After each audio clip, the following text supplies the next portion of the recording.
inicialmente. Isaías, capítulo 53,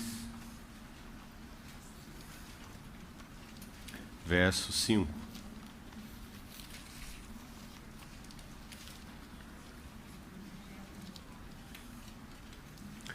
Mas ele foi traspassado pelas nossas transgressões e moído pelas nossas iniquidades. O castigo que nos traz a paz estava sobre ele, e pelas suas pisaduras fomos sarados. Vamos ainda ler novamente o eco dessas palavras na epístola de Pedro. Primeira epístola de Pedro, capítulo 2, a partir do verso 21. 1 Pedro 2, 21. Porquanto para isso mesmo fostes chamados, pois que também Cristo sofreu em vosso lugar, deixando-vos exemplo para seguirdes os seus passos, o qual não cometeu pecado, nem dolo algum se achou em sua boca. Pois ele, quando ultrajado, não revidava com ultraje, quando maltratado, não fazia ameaças, mas entregava-se àquele que julga retamente, carregando ele mesmo em seu corpo sobre o madeiro os nossos pecados, para que nós, mortos aos pecados, vivamos para a justiça. Por suas chagas fostes sarados. Porque estáveis desgarrados como ovelhas, agora, porém, vos convertestes ao pastor e bispo das vossas almas. Vamos orar. Querido Pai Celestial, mais uma vez te somos tão agradecidos pelas provisões que recebemos da parte do Senhor em nossas vidas pessoais e cotidianas, e também tuas provisões para a vida das tuas assembleias. Muito obrigado, porque podemos nos reunir debaixo desse nome vitorioso do nosso Senhor Jesus, o teu Filho. Muito obrigado porque podemos contar com a plena provisão do Espírito Santo para compreendermos as Escrituras. Usa de misericórdia conosco nessa noite. Esteja entre nós. Prepara o nosso coração para que juntos possamos ouvir a voz do pastor e bispo das nossas almas.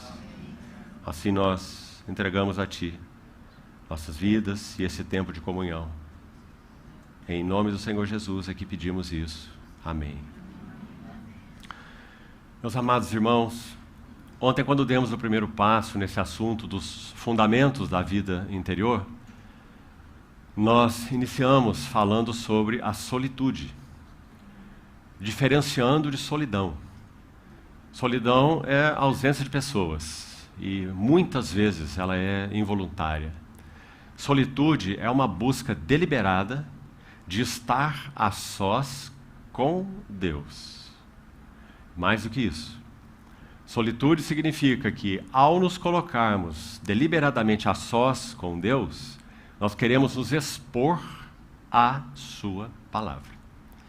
Então, ontem nós citamos diversos elementos que necessariamente serão expostos se nós praticarmos a solitude.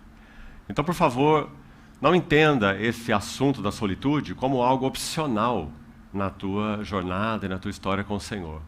É absolutamente indispensável. Nunca poderemos ouvir bem o Senhor, não cresceremos no discernir a unção interior, que João enfatiza de modo tão interessante, precioso, profundo em sua epístola, dizendo que essa unção nos ensinaria a respeito de todas as coisas, que ela é verdadeira, não é falsa. E ele acrescenta: permanecei nele como ela vos ensinou. Então, não avançaremos em discernir a voz do Senhor no nosso homem interior, a não ser que nós realmente pratiquemos solitude. E isso, é claro, envolve um preço. Aliás, o que na vida de um cristão não envolve preço? A única coisa que não envolveu preço já nos foi dada. foi a nossa regeneração. O Senhor vir em direção a nós, que éramos um nada, não é? E estávamos num monte de lixo, e o Senhor nos resgatou para si. Esse foi um movimento unilateral da graça do nosso Senhor. Graças a Deus por isso. Tudo mais, a partir do novo nascimento, é um processo de cooperação e resposta àquilo que o Senhor deseja fazer em nossas vidas. O Espírito Santo é o todo-poderoso gentil. Ele nunca agirá como um rolo compressor sobre nossas vidas, passando por cima de nossas vontades, por cima de nossos pensamentos, não é?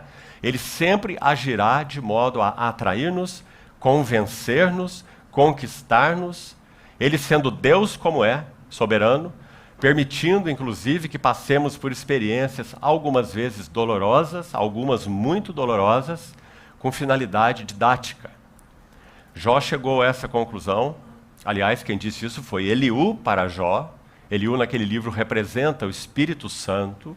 Nós já estudamos esse livro juntos em uma outra ocasião. Então, Eliú disse assim a Jó, no capítulo 36, que é pela aflição que Deus abre os ouvidos dos que sofrem. Então, o desejo do Senhor não é exatamente nos livrar da aflição. O desejo do Senhor é nos livrar pela aflição, ou através da aflição.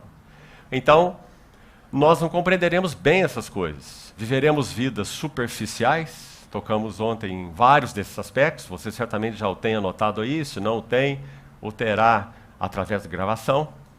Não podemos retornar a isso, não é nosso encargo e não temos nem tempo. Mas os irmãos observaram quantos itens nós citamos ontem que necessariamente serão expostos na prática da solitude.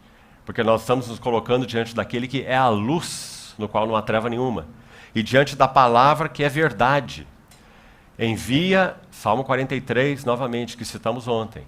Envia a tua luz e a tua verdade, para que me guiem e me levem ao teu santo monte. Qual é o segredo para nós habitarmos nesse santo monte? Nós sabemos muito bem que essa linguagem é simbólica e espiritual, né? Qual é o segredo para habitarmos permanentemente nesse santo monte? Tanto como indivíduos, quanto como congregação. É se nós estivermos realmente abertos para que o Senhor envie luz e verdade aos nossos corações, de tal forma que nos confronte. Esse foi o tema que gastamos a maior parte do tempo ontem. Solitude é um lugar de confronto. Porque nós vivemos uma vida regida, nossas vidas naturais, não é? O que somos em nós mesmos, vivemos uma vida regida por compulsões. Os irmãos já pensaram nisso? E já detectaram isso na sua história? Compulsão por muita coisa, não é só por alimento, não, no caso de alguns. Compulsão por coisas, compulsão por estar com pessoas, compulsão por sexo, compulsão por qualquer outra coisa. Vidas compulsivas. E sabe, meus queridos irmãos, o processo transformador de Deus, ele nos levará de uma vida compulsiva a uma vida compassiva. E essa é a maravilha do trabalho transformador de Deus. Então, ontem nós já falamos bastante sobre a solitude como lugar de confronto. Aí nós terminamos. Falamos sobre a solitude como um lugar de encontro. E aí citamos alguns textos que são simplesmente maravilhosos, que enfatizam essa questão de estar sob as suas asas. Porque é o amor misericordioso de Deus, como a expressão aparece no Salmo 36, é que nos conduz a um encontro no lugar do confronto.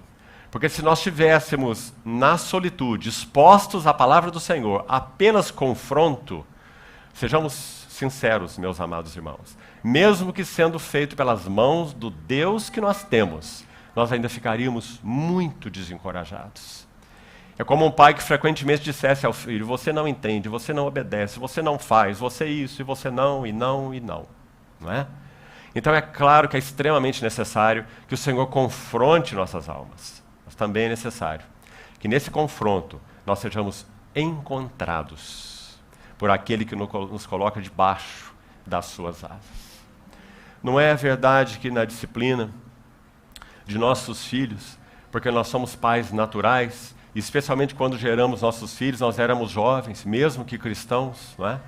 Não é verdade que nós erramos muito com eles, todos nós? Muitas vezes confrontando demais e acolhendo pouco, e muitas vezes acolhendo demais e confrontando pouco. Mas o nosso Deus